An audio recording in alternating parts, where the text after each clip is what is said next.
দাঙ্গা লাগানোর চেষ্টা করছে। আমরা বুঝতেছি যে কোনটা হচ্ছে ট্র্যাপ আর কোনটা ট্র্যাপ না। কলেজ আরেকটা কলেজকে একদম ধ্বংস করে দিচ্ছে, যেটা যেটা 5ই আগস্টের আগে দেখা যায়নি, কিন্তু এটা এখন দেখা যাচ্ছে। আমাদের যে ছাত্র ঐক্যটা সেটাকে আগে নষ্ট করছে তারা। আমাদের জুলাই অভ্যুত্থানের পর থেকে আমরা দেখেছি যে 5ই আগস্টের যেই পতনটাকে, সেটা একটা মানে হিন্দু মাইনরিটিসদের একটা আশঙ্কায় থাকার জন্য, মানে বা যে কোনোভাবে এই আন্দোলনটাকে প্রশ্নবিদ্ধ করার জন্য এই ইন্ডিয়ান মিডিয়াগুলাও এমনভাবে লেগেছে যে এটা হচ্ছে বাংলাদেশে হচ্ছে মাইনরিটিস হিন্দু সম্প্রদায়ের উপরে এটা একটা অত্যাচারের মতো, কিন্তু এটা কোনোভাবেই না।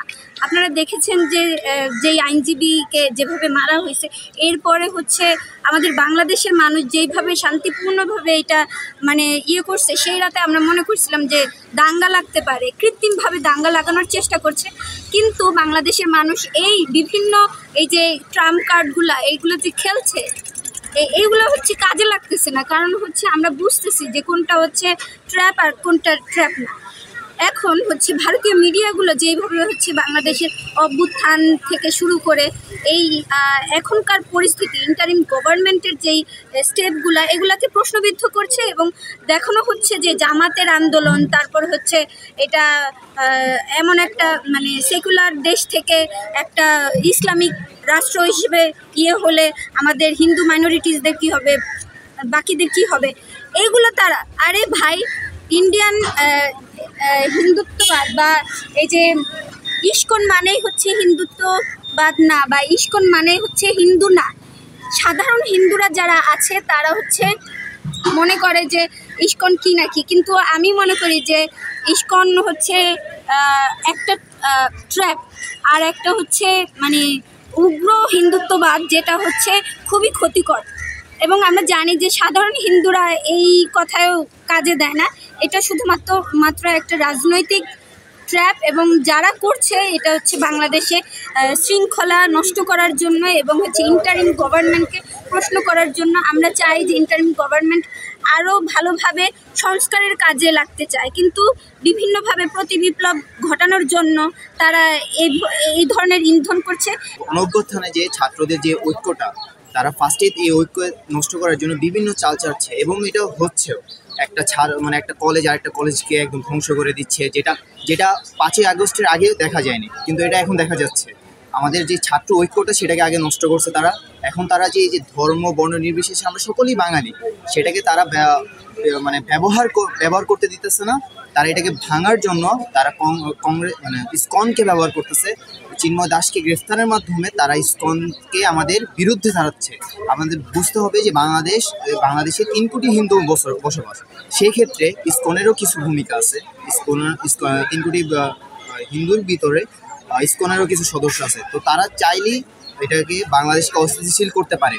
আমরা যে এই ঐক্যর মাধ্যমে হিন্দু মুসলিম একসাথে থাকতেছি, বাস করতেছি, আমরা কখনোই আমাদের ধর্মকে আনিনি। আমরা সকলেই জানি আমরা সকলেই বাঙালি, কিন্তু এটাকে তারা হিন্দুত্ববাদীতে নিয়ে যাচ্ছে। ভারতে যারা এই যে বিজেপি সরকার, মোদি যে নষ্ট রাজনীতি করে, হিন্দুত্ববাদী রাজনীতি, যেখানে মুসলমানদেরকে টার্গেট করে হিন্দুদের খুশি করার জন্য তারা ভোট ব্যাংক ধরে, এটাকে বাংলাদেশেও করতেছে। বাংলাদেশেও এটাকে মুসলিমবাদী হিসেবে তারা প্রকাশ করতে যাচ্ছে, যাতে করে তাদের দেশ আমাদের দেশের ভিতরে কোনো তফাৎ না থাকে।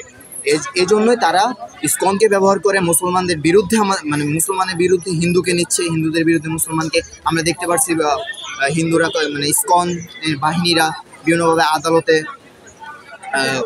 মেরে ফেললো, আইনজীবীকে মেরে ফেললো। এটা আসলে আমি পুরোপুরিভাবে ধিক্কার জানাই এই কাজটাকে।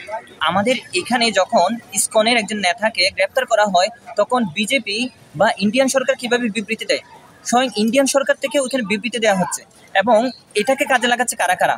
আমরা যদি দেখি পশ্চিমবঙ্গে প্রতিদিন পশ্চিমবঙ্গে বাংলাদেশের হাই কমিশনে গিয়ে তারা আমাদের বাংলাদেশের পতাকা পোড়াচ্ছে।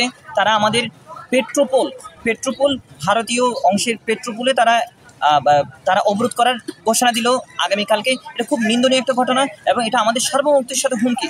আমাদের বাংলাদেশের একটা ইস্যু তারা কীভাবে নাক গলায়, এটা প্রধান প্রশ্ন। আমাদের এত বছর ধরে আমাদেরকে ন্যায্য হিস্সা দেয় নাই, আমাদের নদীর উপরে বাঁধ বসিয়েছে, আমাদের ট্রানজিটের নাম ধরে করিডোর পাচ্ছে, আমাদের বাংলাদেশের ভিতর দিয়ে তারা ব্যবসা বাণিজ্য করতেছে, তারা 7 সিস্টার্সে যাচ্ছে, কিন্তু বিনিময়ে আমাদেরকে কখনোই কিছু দেয় নাই। তো সেই জায়গায় বাংলাদেশকে তারা এভাবে উস্কানি দিচ্ছে প্রতিনিয়ত, এবং বাংলাদেশে উস্কানির মাধ্যমে তারা আওয়ামী লীগকে আবারও ক্ষমতায় ফিরিয়ে আনতে চাচ্ছে। এটা আমরা কিন্তু বুঝতে পারি। আমরা যদি দেখি মমতা বন্দ্যোপাধ্যায় একটা নিউট্রাল পজিশন থেকে তিনি হিন্দু মুসলিমদের মধ্যে একদম সম্প্রীতির চেষ্টা করে যাচ্ছেন, কিন্তু বিজেপি এই সুযোগে তার ভোট বাড়ানোর জন্য, পশ্চিমবঙ্গে সেই ক্ষমতায় আসার জন্য, বিজেপি ক্ষমতায় আসার জন্য তারা এই ধরনের ইস্যুকে কাজে লাগাচ্ছে। বাংলাদেশের পতাকাকে তারা প্রতিদিনের মতো পোড়াচ্ছে এবং বাংলাদেশকে তারা হুমকি দিচ্ছে, বাংলাদেশ আক্রমণে তারা কথা বলতেছে, এবং আগামীকালকে সোমবারে তারা পেট্রোপোল অবরোধ করবে এবং আমাদের এখানকার যত আমদানি রপ্তানি যা হয় তা বন্ধ করার জন্য তারা নামতেছে। এটাকে আমি একজন বাংলাদেশি ছাত্র হিসেবে এটাকে নিন্দা জানাই। তারা আমাদেরকে উস্কে দিবেন না, বাংলাদেশকে উস্কে দিবেন না। এত বছর ধরে, 54 বছর ধরে আপনারা আমাদেরকে নিপীড়ন করেছেন, আমরা আর থেমে থাকবো না। যে ধরনের স্টেটমেন্ট দিতে হয়, যে ধরনের পদক্ষেপ নিতে হয় আমরা নিব ভবিষ্যৎ বাংলাদেশ রক্ষা করার জন্য।